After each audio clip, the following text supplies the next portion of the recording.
오늘 말씀은 사사기 1장입니다. 1절에서 10절 말씀. 여호수아가 죽은 후에 이스라엘 자손이 여호와께 여쭈어 이르되 우리 가운데 누가 먼저 올라가서 가나안 족속과 싸우리이까? 여호와께서 이르시되 유다가 올라갈지니라. 보라, 내가 이 땅을 그의 손에 넘겨 주었노라 하시니라. 유다가 그의 형제 시므온에게 이르되 내가 제비 뽑아 얻은 땅에 나와 함께 올라가서 가나안 족속과 싸우자. 그리하면 나도 내가 제비 뽑아 얻은 땅에 함께 가리라 하니 이에 시므온이 그와 함께 가니라. 유다가 올라가매 여호와께서 가나안 족속과 브리스 족속을 그들의 손에 넘겨주시니 그들이 베색에서 10,000명을 죽이고 또 베색에서 아도니 베색을 만나 그와 싸워서 가나안 족속과 브리스 족속을 죽이니 아도니 베색이 도망하는지라. 그를 쫓아가서 잡아 그의 엄지손가락과 엄지발가락을 자르매 아도니 베색이 이르되 옛적에 70명의 왕들이 그들의 엄지손가락과 엄지발가락을 잘리고 내 상 아래에서 먹을 것을 줍더니 하나님이 내가 행한 대로 내게 갚으심이로다 하니라. 무리가 그를 끌고 예루살렘에 이르렀더니 그가 거기서 죽었더라. 유다 자손이 예루살렘을 쳐서 점령하여 칼날로 치고 그 성을 불살랐으며 그 후에 유다 자손이 내려가서 산지와 남방과 평지에 거주하는 가나안 족속과 싸웠고 유다가 또 가서 헤브론에 거주하는 가나안 족속을 쳐서 세세와 아이만과 달메를 죽였더라. 헤브론의 본 이름은 기럇 아르바였더라. 아멘. 오늘 말씀은 온전한 승리는 주님께 전적 위탁할 때 온다 라는 말씀 가지고 함께 나누도록 하겠습니다. 오늘부터 사사기 말씀을 우리가 이제 읽으면서 매일 묵상하게 됩니다. 사사기는 모세라는 이스라엘 백성들의 출애굽을 이끌었던 모세와 그 다음 이어서 가나안 정복 부터 시작했던 새로운 리더였던 여호수아가 있었습니다. 이들 리더들은 하나님께 온전히 하나님의 말씀에 순종했던 리더였고 또한 하나님께서 맡겨주었던 사명, 그 사명을 끝까지 감당했던 리더였습니다. 모세와 여호수아.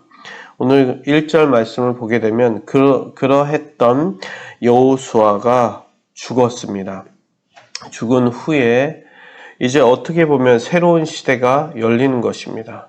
새로운 시대가 열리는데 그 가나안 땅, 젖과 꿀이 흐르는 땅, 그 땅에 들어가서 이제 이스라엘 백성들이 살게 되는 것입니다. 근데 중요한 것은 아직 가나안 땅 정복이 조금 남아있다라는 것입니다. 그 땅들이 남아있고 그 땅들 가운데서 가나안 족속들을 점령해야 되는 문제가 있었습니다. 그래서 새로운 리더가 필요했고 그러한 가운데에 하나님께서는 사사를 세우시기 시작했습니다. 오늘 말씀 이제 시작하는데 1장부터 7장까지 저희가 9월 한 달 동안 보게 됩니다. 그 9월 한 달 동안 보게 되는 그 내용 가운데는 가나안 족속들을 점령하고 또한 그 가나안 족속들을 점령한 것뿐만 아니라 그들이 갖고 있었던 문화가 있었습니다.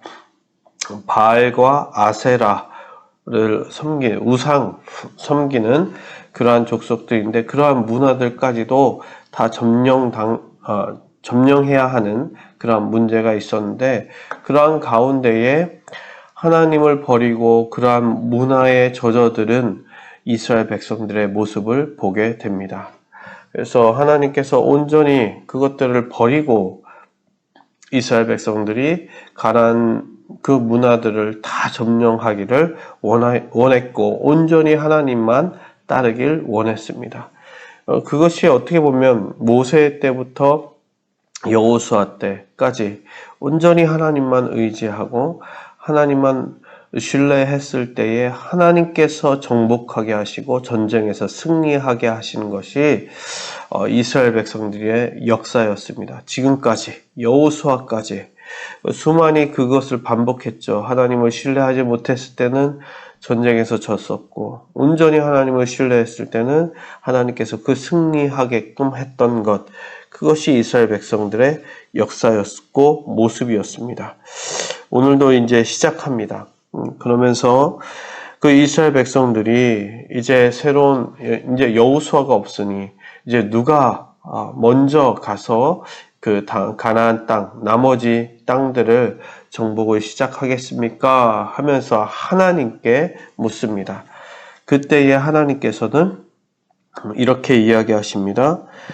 2절 말씀에 유다가 올라갈지니라 보라 내가 이 땅을 그의 손에 넘겨 주었느니라. 이게 하나님께서 이제 정합니다. 족속을 정하는데 유다 족속이 올라가라. 그러면 그 땅을 다 너에게 넘겨 주었다. 이미 넘겨 주었다. 라고 말씀하십니다. 그렇게 해서 가나안 땅을 이제 정복하게 되면서 올라가서 베색에서 아도니 베색을 만나서 싸워서 그 가나안 족속과 브리스 족속을 다 죽입니다. 그렇게 다 죽이면서 아도니 베색이 도망할 때에 잡아가지고 그 엄지 손가락과 발가락을 잘라서 예루살렘으로 데리고 가서 거기서 죽게 합니다. 그러면서 아도니 베색이 이야기하는 것이죠. 하나님이 내게 행한 대로 내게 갚으셨도다 라고 이야기합니다. 그러면서 가나안 족속들, 브리스 족속들을 치고 예루살렘에서 들어가서 점령을 합니다. 다 불살라버리고 점령을 한 후에 그 다음에 반대로 이제 일반 도시들로 내려가서 예루살렘 쳐서 그 산지와 남방과 평지에 거주하는 가나안 족속들과 싸우게 됩니다. 그러한 가나안 족속들과 싸워서 또 세세와 아히만과 달메를 죽였더라. 그러니까 헤브론에 있었던 그 모든 족속들까지 점령하게 되는 내용이 오늘의 내용입니다. 하나님께서는 그 말씀대로 이루어 주십니다. 약속하신 대로 가나안 땅을 점령하라고 하십니다. 오늘 말씀 가운데 단 하나 걸리는 것은 무엇이냐면 다른 것이 아니라 오늘 말씀 가운데의 3절 말씀입니다. 유다가 그의 형제 시므온에게 이르되 내가 제비 뽑아 얻은 땅에 나와 함께 올라가서 가나안 족속과 싸우자 라고 유다는 어떻게 보면 하나님께서 유다에게 딱 정하셨죠. 유다야 올라가서 싸워라. 그러면 내가 너의 손에 모든 것을 넘겨주겠다. 넘겨주었다 라고 이미 선포하셨습니다. 그런데 유다가 그것을 듣고선요 어떻게 했습니까? 시므온 자기 형제 족속인 시므온 족속에게 같이 가자. 그 마음 가운데 오늘 이렇게 솔직하게 나오진 않지만 불안했던 그 마음, 이것이 우리의 연약함이겠죠. 하나님께서는 우리에게 너에게 맡겨줬다. 끝났어. 승리했어. 그럼 믿음을 가지고 나아가면 되는데 그렇지 못하고 인간적인 생각에 나는 좀 불안한데 같이 갈 사람이 필요한다. 그래서 내 형제와 같이 가자. 그러면서 분명히 하나님께서 넘겨준 땅이라고 고백해야 되는데 어떻게 고백합니까? 내가 제비 뽑아 얻은 땅이라고 고백합니다. 그러니까 이것이 하나님이 주셨다라고 완전한 100% 신뢰하지 못하는 그러한 모습을 보게 됩니다. 그럼에도 불구하고 하나님께서 넘겨주시기죠. 이렇게 약속을 하셨으니까. 그런데 이러한 신뢰가 조금씩 무너지면서 그래서 사사를 부르게 되고 가나안 족속들 가운데 문제가 생깁니다. 그들을 남기게 되고 그들의 문화를 조금씩 받아들이고 그 이스라엘 백성들이 그들과 함께 살게 되고 그러한 것들이 문제가 조금씩 드러나게 됩니다. 우리가 온전히 하나님께서 우리에게 넘겨주었다. 약속의 말씀이죠. 다 주었다. 이런 약속의 말씀을 우리가 붙잡을 때는 우리는 온전한 우리에게 믿음이, 그분만을 신뢰할 수 있는 믿음이 필요합니다. 인간적인 생각이 들 수도 있습니다. 하지만 그것을 내려놓고 온전히 하나님만 신뢰하는 것, 그렇게 하나님께서 하신다는 것, 그것이 우리에게 필요한 것입니다. 오늘 하루 살아가는데 가나안 땅을 정복해야 되는 오늘 하루의 삶이 분명히 있을 것입니다. 그러한 가운데에 우리는 온전히 하나님만 신뢰하고 하나님만 의지하며 살아가시는 우리 거룩한 성도님들 되시길 주님의 이름으로 축원합니다.